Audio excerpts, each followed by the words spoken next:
Hi, I'm Scott for ediblemusic.com. If you're working with sampled drums, then an important part of getting them balanced within the rest of the mix is to use spatial effects like reverbs and delays that will increase the size of the rhythm section, increase the size of the song, and will bring these otherwise individual tracks into relation with each other. Maybe you have a distinct kick track, snare, hi-hat, maybe some other percussion. Spatial effects will bring these into cohesion. Usually, when you're recording drums, two of the most important parts to accomplish a bigger size to your drums are the room track and by adding some reverb to the snare. But with sampled drums, you could add reverb to the snare, but then we're leaving the rest of the kit behind. So it's important to have a room track as well to create some atmosphere around the entirety of the drums. Here's how you can do that.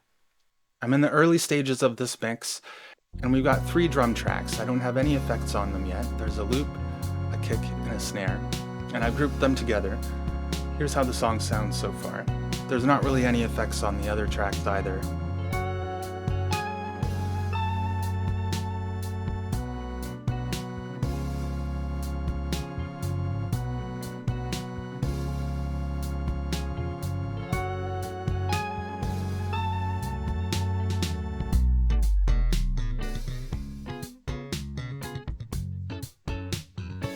So it sounds pretty good so far. Obviously it's dry, there's not any effects or really anything happening yet as far as processing goes throughout most of the mix. I've added a little bit just to tidy up some tones, but this is pretty much my initial balance. And now I want to add the room track early on because I want to utilize it in order to achieve the best balance possible. And it'll help to spur the mix process. It'll get things sounding good quickly, and that is kind of a good inspiration to keep your momentum up. The samples basically function similarly to the close mics that we would have. And so if we listen to the kick on its own, it's a nice sounding kick too.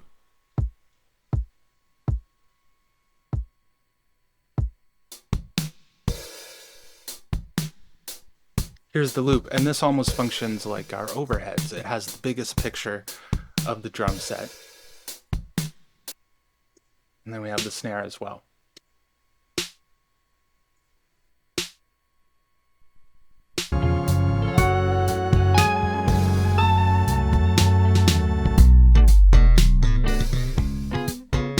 So if we want to set up a room track, think about how live drums are usually recorded with individual mics on the different parts of the drum kit, overheads that capture a greater image of the kit, and then room mics that are somewhere far off that capture even more of the room sound that comes in as the drums are being played.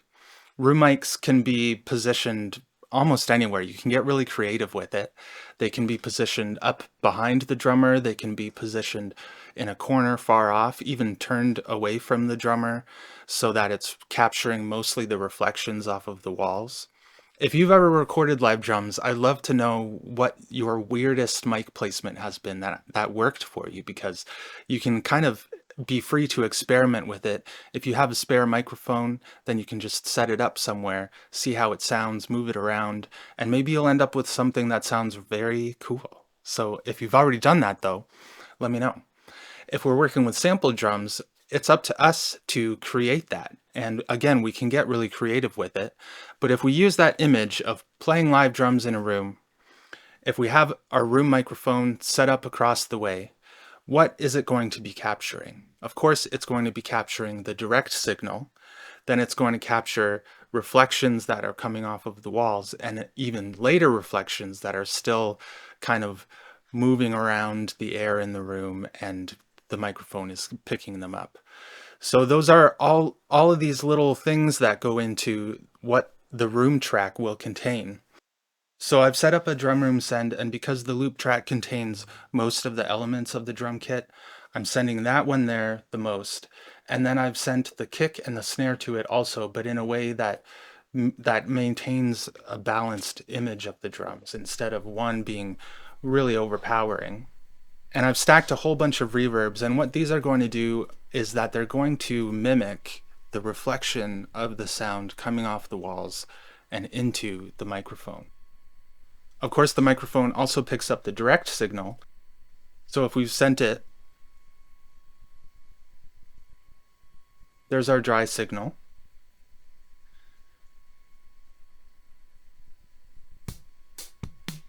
I'll rename that dry.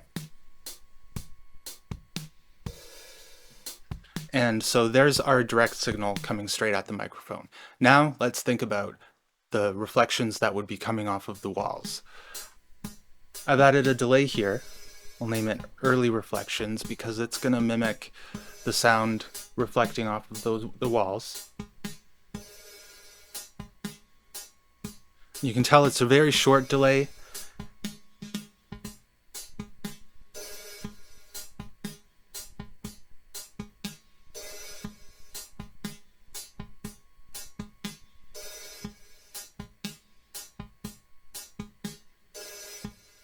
And I'll turn the dry wet all the way up. The feedback percentage is high, but as you can hear, it doesn't have a very long delay tail. It's really as if it's just capturing a couple of walls, and that's it.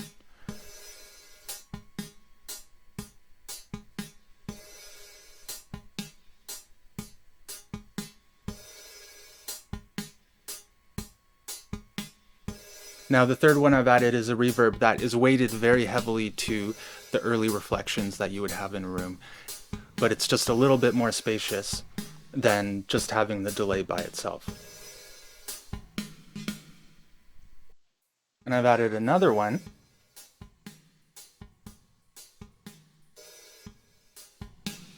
We'll call it laterer. And as you can tell, between these two reverbs, the pre-delay is shorter on the earlier reflections, then the pre-delay lags behind a bit. So we're stacking these in a way that the dry signal would hit the microphone first, as it would with live drums. Then the first reflections will hit the microphone, and then the next reflections will keep on hitting it. But because sounds are waves that travel around the room, those later reflections will take a little bit longer to be captured by the microphone, to hit the microphone capsule.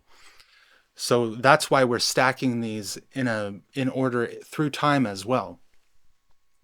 And lastly, I wanted to add some bigger size here. So again, the pre-delay, we'll say latest.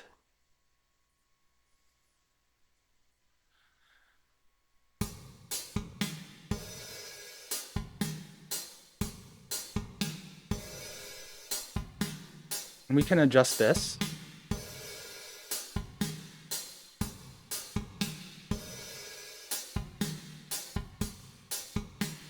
That's sounding pretty good. So what we've done here is we have the dry signal, the early reflections, then the later reflections that will reflect more of a room sound. And you can get really creative with this if you like. You just want to maintain that principle of having a delay or prioritizing in your reverb the early reflections first, then stacked a little bit later on, you'd have more of the room sound coming in. And to be candid with you, I just chose reverb presets because I just wanted to follow the principle of how sound would be traveling within the live drum room and hitting the microphone, and then creating reverbs that would mimic that process of recording a room sound. So you can do that as well by stacking reverbs and delays in a rack, capturing the dry sound, capturing the direct sound, capturing the early reflections, then capturing more of the room.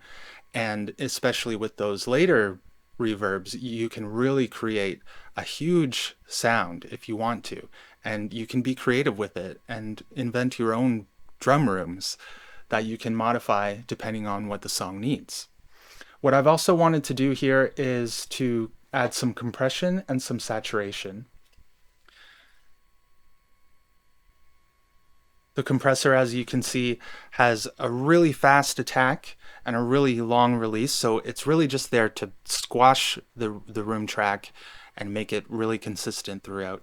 And then I added some saturation just to dirty it up. It was just sort of on a whim. I wasn't really looking for anything in particular, but it sounds nice. I'll show you how these two sound. Here's what we've got so far without them.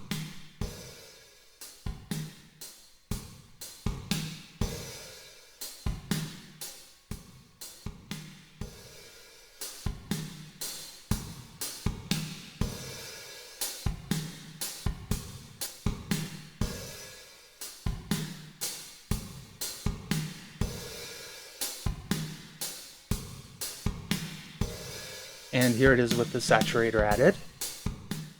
Ooh, that's a lot louder, isn't it?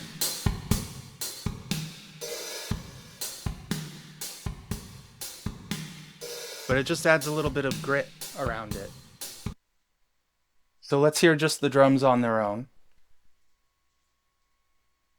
And then I'll bring in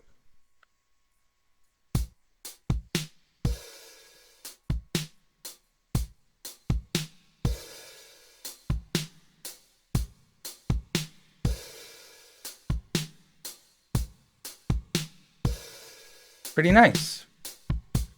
Let's hear it with everything.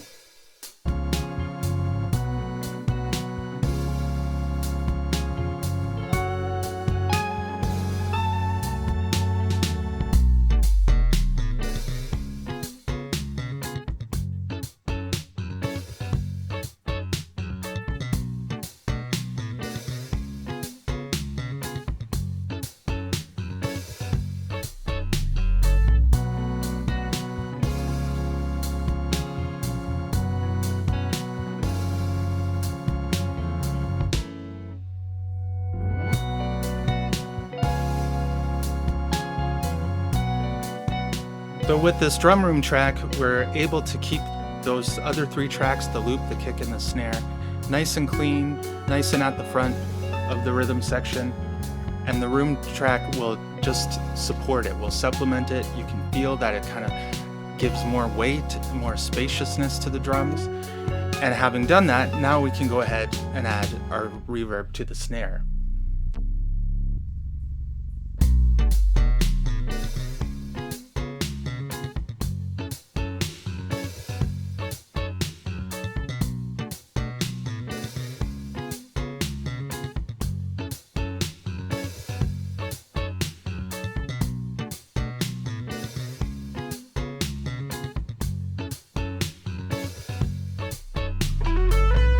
Cool.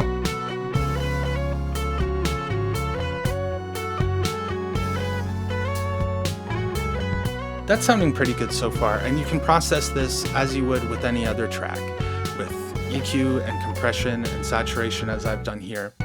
It's something that you can get really creative with because you're the person who is producing and inventing this room sound. You don't need to be too particular about the delay or the reverb parameters because they're all stacking together anyway. The goal is just to have this atmospheric kind of cohesion going on, and then you can play around with the settings and enhance them. The principle is just to keep in mind how sound would normally travel through a room, and then you're emulating that with your stacks of delays and reverbs. So give it a try. Have fun.